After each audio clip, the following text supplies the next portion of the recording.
Anyone who responds to the baby human's needs on a regular basis is the person they form an attachment to. Fortunately, nature has ensured that Charlie has come equipped to tug at his father's heart. His smell, the way he looks, the way he feels to the touch evoke tenderness. Secure attachments to loving adults helps the baby human form healthy, intimate relationships when they grow up, and allows them to develop into happy, well-adjusted social beings. Researchers are investigating whether there is a physiological basis to attachment and whether it's related to what researchers call synchronicity. Does that fit you almost? 12-week Emma and her mother are each hooked up to an EEG machine that will monitor whether they both have a similar response to an emotional event. This is the synchronicity researchers are looking at. Music is a language that goes directly to the emotions, and before the baby human can even speak, they show an emotional response to it. The first piece is by Vivaldi, an excerpt found to elicit joy in the majority of adults screened prior to this study. Although not obvious to the naked eye, when researchers interpret the recorded heart rate and the brain's electrocortical activity, they find that Emma mirrors her mother's response to the music. The next piece is from Peter and the Wolf, meant to evoke the emotion of fear. What's being monitored is not only whether Emma and her mother share the same emotion, but the same level of intensity.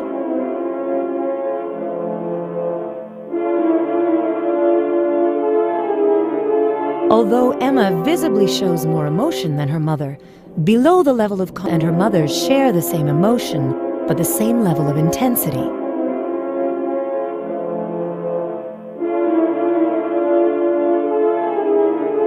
Although Emma visibly shows more emotion than her mother, below the level of consciousness, the intensity of their response is the same. It means there is synchronicity between them. As the researchers follow children through time, they are discovering that synchronicity is a reliable predictor of good attachment. And with good attachment, the baby human has the best chance at good socialization as they grow up.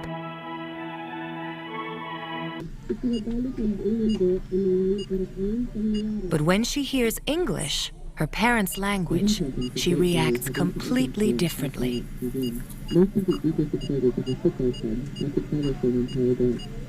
The intensity and frequency of her sucking shoots up, and then when the tape switches back to Tagalog, her sucking diminishes. This reveals two amazing facts: that baby humans begin to learn the properties of language in the womb, and at birth, they prefer the rhythms of their native language to those of an unfamiliar one. She places a pacifier into the newborn's mouth. The pacifier is hooked up to a computer, which records the frequency and intensity of the infant's sucking.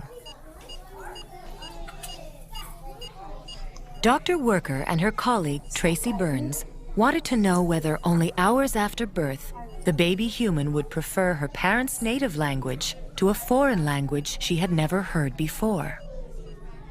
Marissa was born to parents who speak only English. It was the language she heard in the womb. Marissa listens to a tape with two languages, English and Tagalog, a Philippine language. The actual words are filtered out, and the languages can only be distinguished by their cadence. Tagalog is played first. When she hears this language she's never heard before, she gives a very weak response. The baby human comes into the world ready to communicate. And in the beginning, the best way is crying. It elicits an immediate response. Crying is an involuntary signal of distress. The baby human can't really make any other sounds yet because they have small mouths, large tongues, and at this age, their larynx is high in the throat to prevent choking. But even though Heather's cries are involuntary, her mother responds.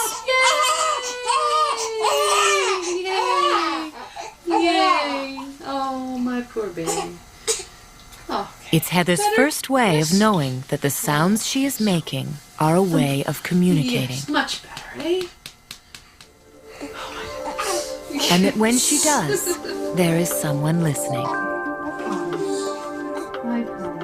When the process of learning language begins long before the baby human comes into the world.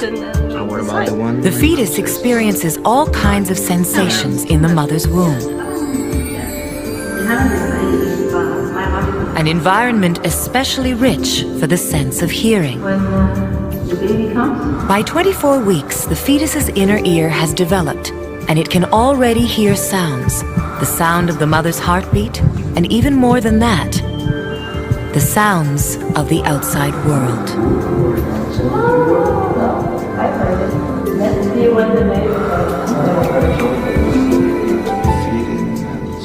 Oh, I hide it. Loudest of all, even louder than the background noise of the uterus, is mother's voice.